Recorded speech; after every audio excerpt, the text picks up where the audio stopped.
Hello, everyone. This is Mix K. I'm just here to go over a little bit about what is going on in the atom during our flame test lab today. So when we look at our atom, we know that we have protons and neutrons in our nucleus. But what we're going to focus on right now is the electrons. So let's just look at an atom with one electron for just a moment. So what we have happening is when we put that salt compound into a flame, we are adding energy from that flame to the electron.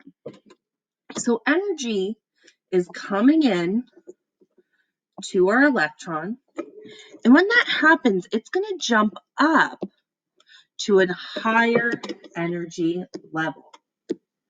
So our electron now is up at a higher energy level. It's further away from the nucleus. Okay? So energy comes into the atom, the electron gains energy, and it jumps up to a higher energy level, further away from the nucleus. So before we moved that electron, our electron was at the lowest energy possible. So this energy is called the ground state. Okay, the ground state is when it's at its lowest energy. When it gains energy from that fire or light or other sources, it's going to move up to its excited state. So now we have our electron on an energy level further away from the nucleus. It has gained energy and it's in its excited state. But it's not going to stay there forever. Eventually, it's going to lose that energy in the form of light and color. So we're going to see energy being released from our electron, from our atom. And so when it falls back down, it releases that energy in the form of light and color. Now, here's how we know there's different areas outside the nucleus. When we see the electron move different distances away from the center of the nucleus, we see different colors coming off of our atoms. So if our electron jumps a further distance, if it jumps all the way out here instead, we're going to see a color that has more energy. More energy. So energy comes in, our electron gets excited and moves up to a higher energy level. But this time, when it falls back down, this time it is going to give off a different color because it's moving a different amount of distance.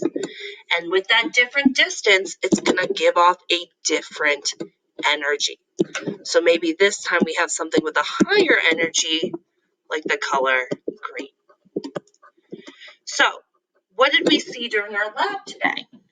Depending on what elements we were putting into the fire, we saw different colors of light. Depending on the atoms that we are putting in there, the electrons are moving different distances away from the nucleus and giving off different amounts of energy. So when we look in that flame test lab, we can see these little lights and colors up at the top. This is showing us what energy our atoms are giving off. So if I do something like sodium, or actually let's go simpler, let's say lithium. Okay, we can see these little bits of energy, different amounts going off of the atom. We can see those electrons jumping out further away from the nucleus. And when they jump further away, they give off different colors. If I pick a different element like copper, we're going to see a different structure.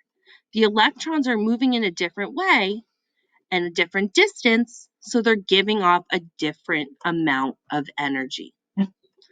So depending on what element we are putting into the fire, the electrons are gaining energy from the fire.